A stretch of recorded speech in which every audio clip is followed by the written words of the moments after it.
It's the weirdest thing. When you press the record button, it zooms in several feet, couple meters. Man, oh man, it's the middle of friggin' March. And what do we got here?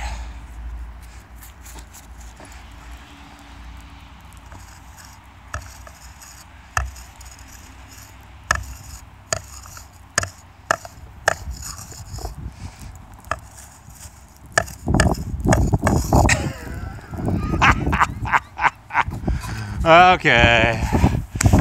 Oh man, I've got to go to the big box hardware store, chatting with friends in North Carolina, South Carolina, Scotland. I like the bagpipes. I had a dream about my uncle last night, my Uncle Aaron. He died May 2007. It's going to be 12 years.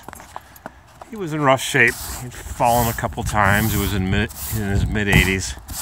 And he had hurt his back very badly. And he recovered, slow recovery when you're 80, whatever he was, 83, 84. And then he fell again and lay on the ground for a few hours. People must have thought he was a drunk or something.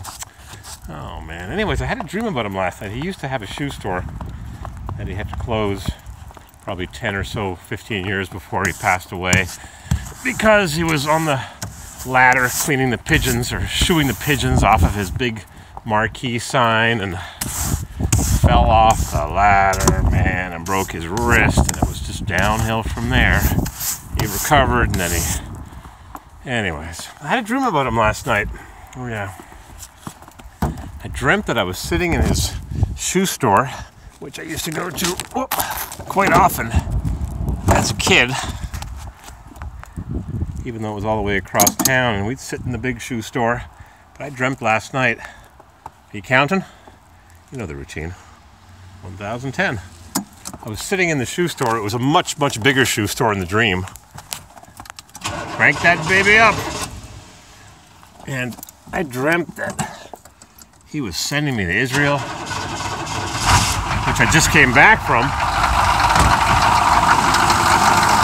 I guess he would have liked me to have gone to Israel, or maybe sent me to Israel, whatever. When you're Jewish, that's the place to go, or whatever your reasonings are. But I've gone, and I can't wait to go back. Actually, a buddy of mine that I met in Israel, that's got a 77 Chevy C10 pickup, two-wheel drive, 3/4 ton from Minnesota. It had a fifth wheel. I don't know how it ended up in Israel, but there it is. Anyways, he's coming to America. He's been here a few times. We're going to go to Carlisle, Pennsylvania, then we're going to fly out west and pick up a couple of K5 Blazers. He's got a C. I've got a four-wheel drive fetish. Can you figure out why with all this bloody snow? We hardly got any snow in the winter. We got a really cold December and January, really cold, below zero. So Miss Hip Chick's Mercedes, we're just going to babble on about this, and we're going to wonder why Pisser's not posting. And we're going to tell you to watch Mercedes source videos. Very nicely done. A lot of editing. I don't have time for editing. And I'm watching a new guy. He's from maybe Eastern Europe, I'm not sure, or maybe an Icelandic country or a Swedish country. I don't know where he's from, but he's living in California. He just bought an 82, I think, or 83 or 84 Mercedes two-door, a 123 chassis. I don't get my chassis all that well organized. He just bought one as a diesel. It's in really rough shape, 202,000 miles, and she runs real good. He just posted a video a minute ago, but a fuel leak from the injection pump might just be a simple C-clip with an O-ring. So I watch him, I watch Scotty Kilmer, I watch Diesel Mercedes Source. Who else do I watch? You think I can think about it right now? All right. Jump in. My battery's going dead. I better post this video. My battery's going dead. I keep it plugged in, doesn't matter. This phone's a piece of junk. And I gotta figure out what's wrong with Miss Hip Chick's Mercedes. Come on, plug in. Come on.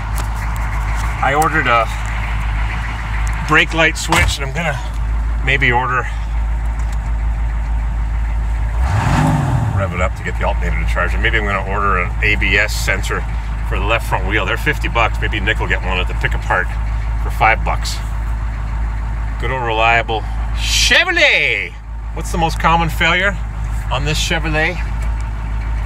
I've changed a few parts here and there, a caliper seized, an axle broke. What the most common failure is on this Chevrolet? I used to sell these things back in '81. The dimmer switch broke. Somebody pointed out one of my plow lights wasn't working, so I put it on high beam. That's it. Dimmer switch broken. Again, you know how many dimmer switches I've changed on this one? And that's bourbon. Yeah. Bloody dimmer switch is broken. Gotta drop the steering column, take off the camera. Alright. Go watch a few videos and enjoy mine. And shout out to Mr. Is it Mercedes Diesel or Diesel Mercedes? I forget now.